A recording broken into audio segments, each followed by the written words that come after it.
continue ce petit tour du monde des réveillons, Oui, c'est ça ? on est en plein dedans. Un tour du monde des Nouvel An qui se poursuit. On a découvert cette semaine qu'ailleurs, les autres ont des traditions bien colorées, parfois même cheloues, c'est le mot. Qu'est-ce qui vous a marqué là, par les Roumains ? Parce que c'était facile de se moquer des Roumains. Christophe, vous voulez commencer ? L'Espagne, j'avais bien aimé l'Espagne. C'était quoi l'Espagne ? Qu'est-ce qu'ils faisaient ? Je me souviens plus, mais c'était. Ah d'accord, ok, donc super. très bien. Donc en fait j'ai bien compris. Donc absolument personne m'écoute. Non. Très bien. Moi, Non, ce mais que personne n'a envie j'avais aimé, c'est en Russie quand ils mettent des cendres dans leur coupe de champagne et ils la boivent ensuite pour avoir une bonne année. Et on pensait que c'était les Russes qui étaient bizarres.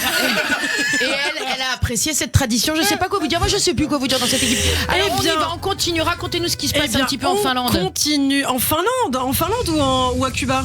Non, alors vous n'êtes pas du tout à jour dans vos pages. Alors vous avez trié mes feuilles. Alors les Finlandais qui ont pour coutume de faire fondre des miniatures et de fer à cheval en étant dans une casserole et les verser dans un seau d'eau froide. Alors on va reprendre quand même parce que nos auditeurs. Non, je vais vous expliquer pourquoi nos auditeurs sont des gens qu'on va respecter. Ils ont envie d'apprendre des choses. Alors je vous propose qu'on apprenne à lire tous ensemble. Les Finlandais ont pour coutume de faire fondre des miniatures de fer à cheval en étain. L'étain est un métal, il a un affaire radiant, dans une casserole et les verser dans un seau d'eau froide. Alors je vous l'accorde, les Finlandais ont l'air de se prendre la tête pour le nouvel an. Alors ensuite, quand l'étain touche l'eau, allez-y, deuxième chance. Quand l'étain touche l'eau, Judith, il se refroidit et se solidifie instantanément. Cela donne des formes aléatoires qui sont ensuite interprétées pour prédire l'avenir. Voilà, Zarma, le nouvel an freudien.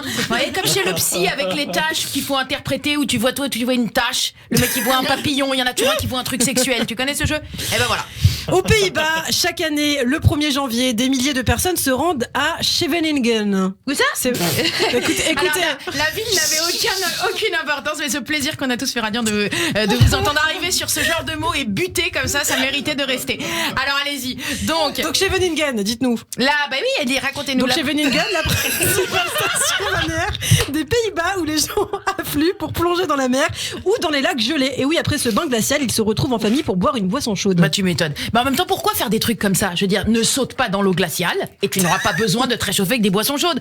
Prends une coupe, frérot, détends-toi. T'iras te jeter dans la glace une autre fois, c'est le réveillon, mais lâche prise, mais mange un Ferrero Rocher. Tu vois ce que je comprends pas ces cultures. Moi, n'essaye même pas de me traîner dans ces délires. Je te le dis, moi, je suis tellement frileuse. En hiver, j'aère mon appart 2 fois. Voilà. La dernière fois, c'est le 20 octobre et ensuite, je réouvre les fenêtres en mai pour la première fois.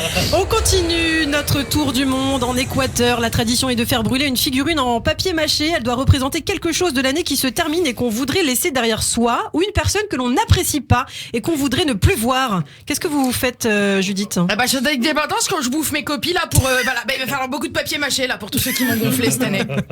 Au Mexique, celui qui veut voyager. Bien entendu.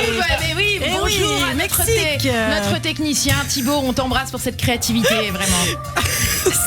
Il est là. Celui qui veut voyager au Mexique dans l'année doit faire en courant le tour du pâté de maison pendant les 12 coups de minuit avec une valise vide dans une main et une liasse de billets dans l'autre. Le gars, s'il veut voyager et qu'il a déjà une valise et de la thune à sa place au lieu de tourner en rond autour de l'immeuble, moi j'aurais couru à l'aéroport. Au Pérou, et oui au Pérou, la tradition permet à chacun d'enfiler des gants de boxe et de régler sportivement ses différends avec ses voisins avant la venue de la nouvelle année. Moi je trouve ça pas mal cette tradition. Est-ce qu'on s'inspirerait pas que nous on est un peu des faux culs les Français, qu'on passe le dîner à lancer des pics passifs-agressifs à la belle-sœur et qu'on grince des dents. Là au moins c'est clair, tu vois, octogone sans avec baston général. J'aime bien. Et on y vient à Cuba enfin depuis de nombreuses années. Il est de tradition. Oui, il est là notre En fait, c'est parce que je voulais cette musique, je pense. Oui, c'est ça. Vous aimez bien ce petit j'adore. Bokertov musical comme ça. Allons-y. Et bien, de nombreuses années à Cuba, il est de tradition de jeter des litres d'eau par la fenêtre, une coutume qui empêcherait l'arrivée d'une période de sécheresse dans le pays.